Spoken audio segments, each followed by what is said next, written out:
Mercedes are not panicking because their car is slow. They are panicking because their fastest weapon might be the thing breaking the championship. Russell's car shut down while fighting for the lead in Canada. Antonelli's car died late in Barcelona after passing Russell. McLaren, using Mercedes' power unit technology, has also suffered battery and electrical failures. And the most alarming part is that these problems are not identical, but they keep coming from the same general area of the battery. That is not bad luck. That is a pattern. Now Mercedes have lost major points. The failed hardware cannot return quickly for full analysis, and the team is being forced to solve a championship-threatening battery crisis, mostly through telemetry. Because if this system fails again, it will not just end another race. It could decide whether Mercedes wins the title or destroys its own season from the inside. Subscribe to the channel to understand why Mercedes are so worried. You have to separate speed from survival, because speed is not the problem. That is what makes this situation so frightening. Mercedes have built a car capable of winning races. They have a package strong enough to put both drivers at the front. They have Antonelli leading the championship, Russell still fighting in the title picture, and a power unit powerful enough to make customer teams believe they can also fight near the front. On the surface, that sounds like control, but underneath it, the battery system is starting to look like the one weakness that could tear the entire season apart. And this is not a normal weakness. A normal weakness might be poor tire wear, a nervous rear end, slow straight-line speed, a car that struggles in hot conditions. Those problems are painful. But the team can manage them. Drivers can adapt. Engineers can set the car up differently. Strategists can plan around them. A battery shutdown is different. There is no race management when the car simply dies. There is no clever tire strategy when the energy system fails. There is no heroic recovery drive when the power unit switches off and the driver is forced out of the race. That is why the Mercedes problem feels so severe. It is not costing them a little performance. It is removing them from races completely. Canada exposed the danger in the most brutal way. George Russell had taken pole position. He was fighting for the lead. He was not having a bad weekend. He was not stuck in traffic. He was not trying to rescue points from a damaged race. He was in one of the strongest positions a driver can have. Then the car shut down. The energy recovery system suffered a sudden failure. Mercedes later described the issue as an engine kill caused by a battery failure with heat damage inside the system. That detail matters because heat is one of the most dangerous enemies of a high-performance battery. When a battery gets too hot, it does not just lose efficiency. It can begin to suffer internal damage. And once that damage reaches a critical point, the car does not gradually become slower. It can stop. That is what happened to Russell. A possible victory turned into nothing. And the damage was not only mechanical, it was emotional because Russell was fighting Antonelli directly. That race could have changed the internal balance at Mercedes. If Russell had won, the story of the season would sound completely different. Antonelli would still be impressive, but Russell would have landed a direct answer. The title fight inside Mercedes would have felt alive, balanced, and open. Instead, Russell's race disappeared. Antonelli's path cleared. The points gap changed dramatically, and Mercedes lost a major haul in the Constructors' Championship. That is how one battery failure becomes bigger than one race. It changes the standings. It changes the garage atmosphere. It changes the way people talk about both drivers. It changes how much pressure sits on the next weekend. But Mercedes could still have hoped Canada was isolated. Painful, yes. Costly, yes. But perhaps one failure, one damaged component, one race where the system reached the wrong condition at the wrong time. Then Barcelona happened. This time, it was Antonelli. He had just overtaken Russell. He was running second behind Lewis Hamilton. He was on course for a strong result that would protect his championship lead and reinforce the idea that he had control inside Mercedes. Then his car shut down too. Again, the problem looked electrical. Again, the symptoms pointed toward the same broad battery system concern.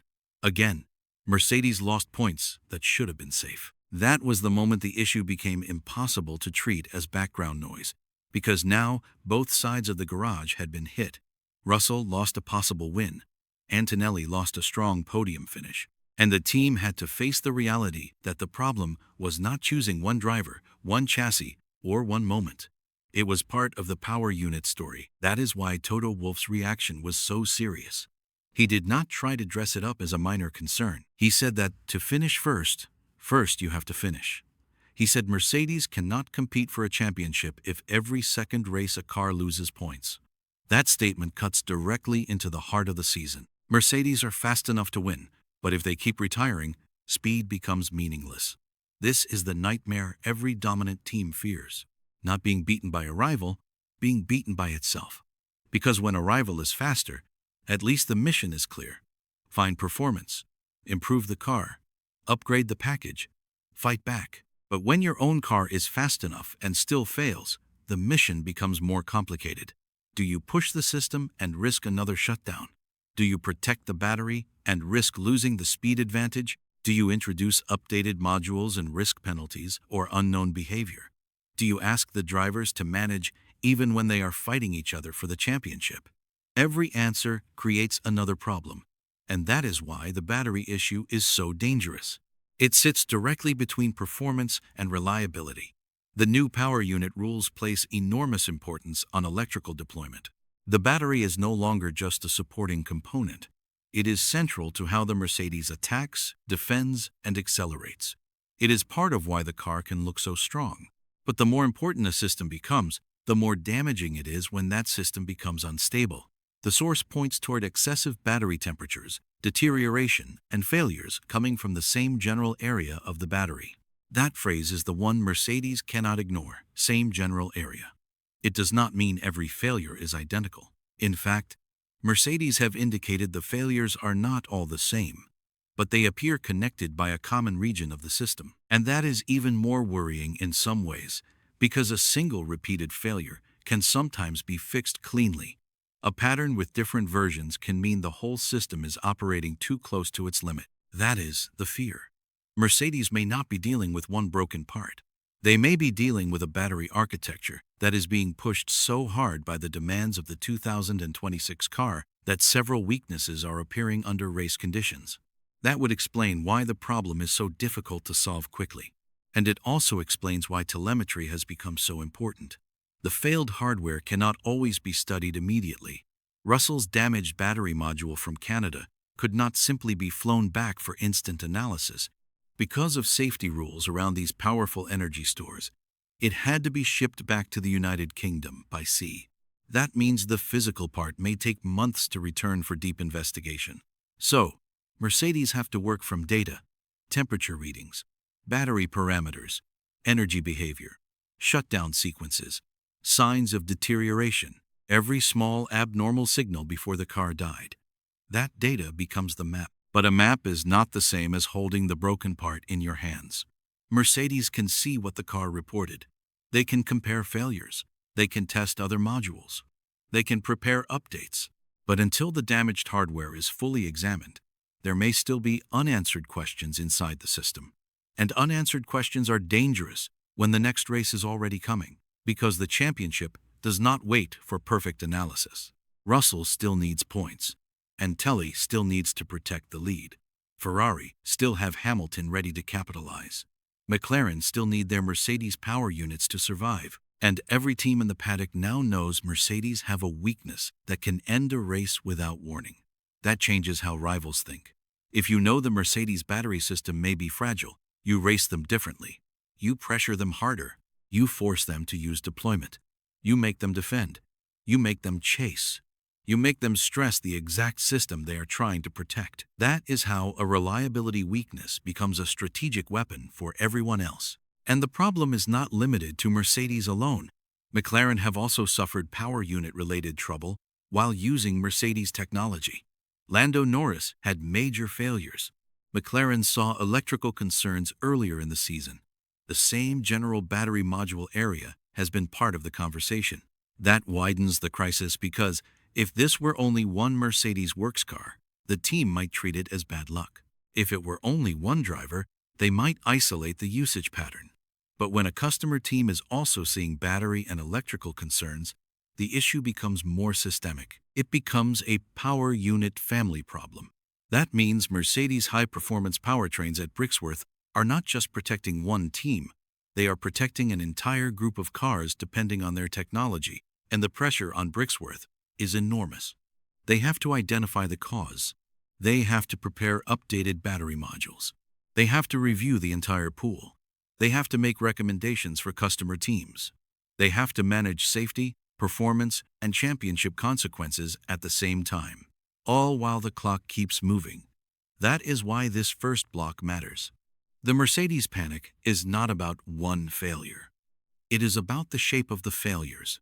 Russell in Canada, Antonelli in Barcelona, McLaren power unit problems, excessive battery heat, same general area, delayed hardware investigation, lost points, no simple public sign that the issue is fully solved. That is not a small reliability concern. That is a championship threat, hiding inside the car's strongest system. And the scariest part for Mercedes is that they cannot simply abandon the system. They need it. The battery is part of the performance. The electrical deployment is part of the reason the car can fight at the front. If Mercedes protect it too much, they may weaken the car. If they push it too hard, they may lose another race. So, the team is trapped between two bad options: go slower to survive, or stay fast and risk collapse. That is the impossible balance sitting underneath their season. And until Mercedes find the answer, every race carries the same hidden question. Will the fastest car on the grid reach the finish? Or will the battery decide the championship before the drivers do? And now, the battery problem becomes even more dangerous because Mercedes cannot isolate it as one bad weekend. That is the part that changes everything. A single failure can be explained away. A team can say it was a rare issue, an unlucky component, a one-off event that will not define the season. Drivers can accept that even if it hurts. Engineers can repair the damage, run checks, and move forward. But when the same kind of weakness begins appearing across multiple cars, the story changes, because then the question is no longer why did that car fail? The question becomes how many more cars are waiting to fail. That is the fear now surrounding the Mercedes power unit family. Russell's failure in Canada was already bad enough. It came while he was in position to fight for a victory, and it created one of the most painful championship swings of his season. But when Antonelli's car shut down in Barcelona, and McLaren also suffered related power unit and electrical problems, the issue started to look much wider than one damaged battery.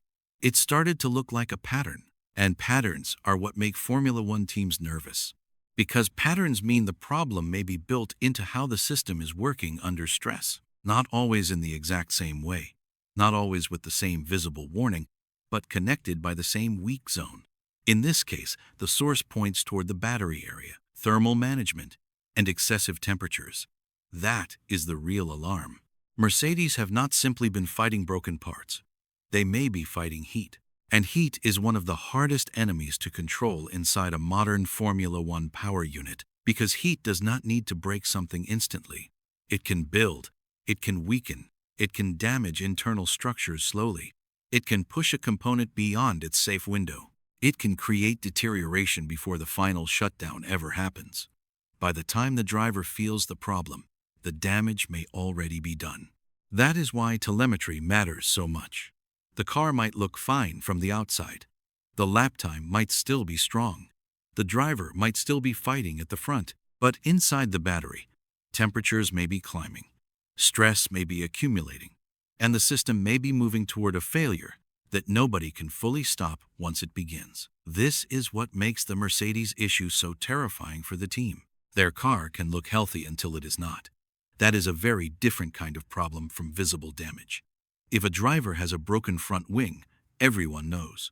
If the tires are fading, the lap times show it. If the car is overheating in a simple way, the team may be able to manage it with warnings and instructions. But battery deterioration can be more deceptive. It can sit underneath the race, hidden, growing, waiting for the wrong load, the wrong temperature, the wrong moment. And when it arrives, it does not politely reduce performance. It can end everything. This is why Mercedes are being forced to study the problem from every possible angle. They need to know whether the battery is being cooled properly. They need to know whether the energy deployment demands are too aggressive. They need to know whether certain race conditions make the problem worse. They need to know whether the same modules are at risk or whether the entire pool needs a new approach. That is not a simple checklist. That is a crisis investigation. And it becomes more complicated because the failures are not all identical. That detail matters more than most fans realize. If every failure were the exact same, Mercedes could attack one specific mechanism, one broken connection, one structural weakness, one thermal pathway, one manufacturing issue. The investigation would still be difficult, but the target would be clearer. But the source says the failures originate in the same general area without being identical incidents. That suggests a bigger vulnerability. It means the battery system may be operating close enough to its limits that different weak points can appear under different conditions. One car may suffer a sudden shutdown, another may show deterioration, another may trigger warnings, another may fail after different race loads, same neighborhood, different doors breaking. That is why Mercedes cannot relax. Because even if they stop one version of the problem, another version could appear. And while they are trying to understand that the championship keeps moving, there is no chance to pause the season and solve it quietly. Russell needs results now. Antonelli needs reliability now. McLaren need confidence now. Mercedes need to protect both championships. Now that urgency is what turns engineering pressure into team pressure, because every technical decision now carries competitive consequences. If Mercedes introduce updated battery modules, they may reduce risk, but new components bring their own questions. Have they been tested enough? Will they behave the same under race load? Will they create penalties later in the season? Can customer teams receive the same protection quickly enough? If Mercedes keep using the existing pool, they preserve continuity, but then every race becomes a gamble. If they ask the drivers to manage, they may lose the edge that made the car dominant. If they let the drivers push, they may invite another shutdown. There is no clean option, and this is exactly where a dominant team can start to panic. Not publicly, not in the dramatic way fans imagine, but internally in the meetings where engineers compare temperature traces, in the debriefs where drivers ask whether they can trust the car, in the strategy rooms where every plan now includes the unspoken fear that the battery might not survive.